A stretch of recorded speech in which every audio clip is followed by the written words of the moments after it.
Hey guys, what's up everybody? It's me Ayush and welcome to my vlog. As I day 4 of learning, mixing, mastering in the studio. म चाहिँ अब हिँडिसकेँ 2 बज्यो। अब क्लासको लागि हिँड्दै हिजो चाहिँ छुट्टी थियो। मस्त बसेँ हिजो छुट्टीमा। अब आज चाहिँ फेरि क्लास चलिरह। अनि हिजो चाहिँ अब हिजो भन्दा पनि अस्ति चाहिँ अब इक्यूको बारेमा चाहिँ अलिअलि बेसिकहरू पढ्दै थियो यताउता। अलिअलि अब प्र्याक्टिस पनि गरेको थियो। आज अलि एडभान्समा गइन्छ। त्यो एडभान्सलाई आज धेरै अलि बुझ्नुपर्छ, अलि ध्यान दिनुपर्छ। आज चाहिँ अब ध्यान दिन अनि फेरि त्यस्तै हो है। फेरि आजको क्लास चाहिँ अलि ध्यान दिएर बस्नुपर्ने छ, प्र्याक्टिस गर्नुपर्ने छ अलि धेरै। अब बिस्तारै अब धेरै कुराहरू आउँदैछ अगाडि। अलिकति अब म्युजिकमा हेरी अलिकति केही कुराहरू गाह्रो पनि हुने रहेछ, तर एक्चुअली बुझ्यो भने चाहिँ एकदम खतरा है। र त्यही कुरा सिक्दै हो र त्यसमा ध्यान दिँदै पनि छ है। अब चाहिँ म हिँड्दै हो, अहिले 2 बजिसक्यो। अब 20 मिनटमा म क्लासमा पुग्छु। त्यसपछि के हुन्छ आज मिलेछ भने देखाउँछु।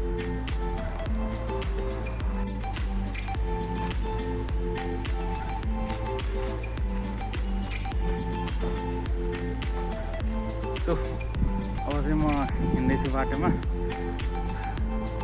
अनि आजकल चाहिँ हिँड्दै यसो भिडियो बनाउँदै हो, यस्तो अटोमा जान्न।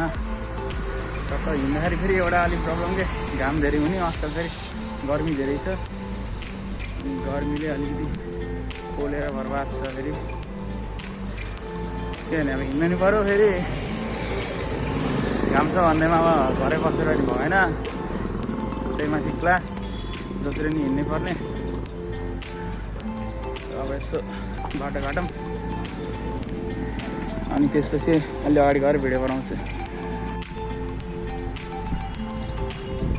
ओके, म चाहिँ अब हिँडेको 5 मिनट जति भइसक्यो। 5 मिनटमा हिँड्दा यस्तो घाम गइरह, पोलेर हिँड्न अलि गाह्रो। पक्केर पुग्छु। हिँड्दा घामले पोलेर बेहाल छ मलाई। बिस्तारै शीतलबाट हिँड्दै हो अलिअलि भित्र बाटो। आज चाहिँ गाडीहरू पनि धेरै आइरहेको हेर्न नि पर्छ। पछाडि फेरि भ्लग बनाउँदैन, गाडी आइदिन्छ, साइड लाग्नुपर्छ, अलिक गाह्रो क्या। फाइनली म चाहिँ फुल्की चोक पुगिसकेँ। अब यहाँदेखि थोरै यस्तो रोड काटौँ अन्त भित्र गल्लीतिर जाने हो। गाडी आएको आइछ।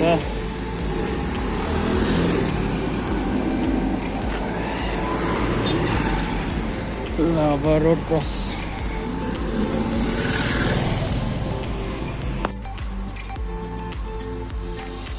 ओके, म चाहिँ अब घर पुग्न लागिसक्यो। दाइको नजिकै छ। अब बल्ल घाममा यस्तो अलिक गर्मी भइरहेको छ। तातो घाम पनि त्यो लाग्यो होला। यसै छाया खोली छायातिर बसेर आएको। हल्का गाडी पनि अलि हिँडिरहेको थियो, अलिकति यताउता गाह्रो है। भ्लग बनाएर हिँड्दाखेरि फेरि बाटो छोडिदिनु पर्ने यताउता। सानो गल्लीमा सिर्दैन नि त, त्यही भएर अब चाहिँ अब घर पुग्नु लागिसकेँ। फेरि गएर एकछिन दाइलाई हरि बोलाउनु पर्छ। दाइले झप्प सुन्नुहुन्न, उहाँ स्टुडियोभित्र भएर अलि आवाज जान्न नि त। त्यही भएर अब दाइलाई बोलाऊँ। त्यसपछि भित्र क्लास स्टार्ट हुन्छ। अब के हुन्छ हेरौँ। आज कति के कुराहरू हुने रहेछ हेरौँ। घर चाहिँ पुगिसकेँ। अलिकति गर्मीले थकायो पनि यहाँ।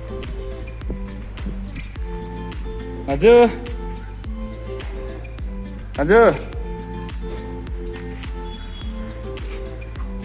आउनुभयो कि है सायद दाइ चाहिँ आउनुभयो। म चाहिँ स्टुडियोभित्र छु। भर्खर केटाहरू आएर चाहिँ रेकर्डिङको लागि अनि भ्याएर गएर चाहिँ म चाहिँ ठ्याक्कै भ्याइएपछि पुगेँ। अब यसो यहाँ काम स्टार्ट हानौँ यहाँ बसेर। ल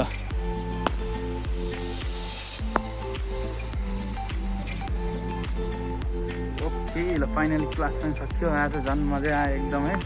त्यो देखेर यताउता बुझेर यस्तो प्र्याक्टिसमा त अलि गाह्रो लाग्थ्यो मलाई है, के हो कस्तो अलि बुझ्नै गाह्रो थियो हिजो त, किनकि थ्योरी मात्रै गरेर थिएँ हिजो। आज प्र्याक्टिकल्ली यताउता हेऱ्यो झन् मजा आयो, अलिकति धेरै कुराहरू जान्यो अलिकति। अनि त्यसपछि अब क्लास वर्कहरू छ अलिअलि, अनि त्यसलाई गएर अब सुन्ने अलिकति, अब त्यसलाई अब आफूले राम्रो गर्ने, केहरू अब कसरी अप्लाई गर्ने सब कुराहरू बताइसक्नु भयो। घर घर जस्तो त्यो प्र्याक्टिस गर्न मात्रै बाँकी, आफूले गरेर एक्सपिरियन्स गर्न अब कस्तो हुन्छ भनेर होइन। तर मजा आउने रहेछ हेर्दाखेरि त, अब आफूले गरिसकेपछि थाहा हुन्छ कतिको बुझ्यो के बुझ्यो है। त्यही हो, आजको क्लास एकदम दामी भयो, खतरा भयो। आजकोमा चाहिँ मलाई एकदम दामी इन्ट्रेस्ट पनि खतरा लाग्यो झनै। त्यही माथि अलि त्यो गरेको देख्दा अनि यताउता आफूले बुझ्दाखेरि अलिअलि ट्राई गर्दाखेरि धेरै राम्रो लाग्यो। अनि रिसर्चहरू पनि गरियो, अझै के कुराहरू बुझियो। त्यही हो, अब चाहिँ म घर हिँडेको, अब म उतै घर पुगेपछि भिडियो बनाउँछु ल।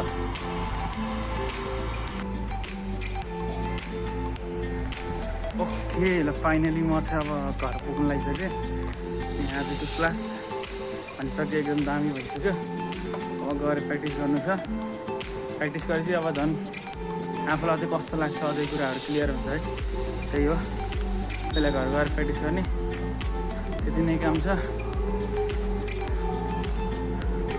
अब चाहिँ म घाममा यस्तो हिँड्दै अब घर पुग्नु लागिसक्यो। यसो घर गएर पहिला रेस्ट गर्नु छ, त्यसपछि यस्तो नास्ता हुन्छ, त्यसपछि नि बल्ल के गर्ने सबै कुरा गरिन्छ। यहाँ चाहिँ डान्स सिक्दैछन् क्या, सायद अब तिहारको लागि होइन, सबैलाई डान्स सिक्दैछन्। म चाहिँ अब पुग्न लागिसकेँ घर। बिस्तारै हिँड्दै टक्क आइयो।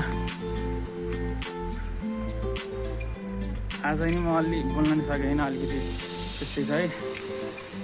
कुनै के भएर अलि बोलेको त्यति भएको छैन, क्लियर पनि भएको छैन, अनि सक्दैन सकेन।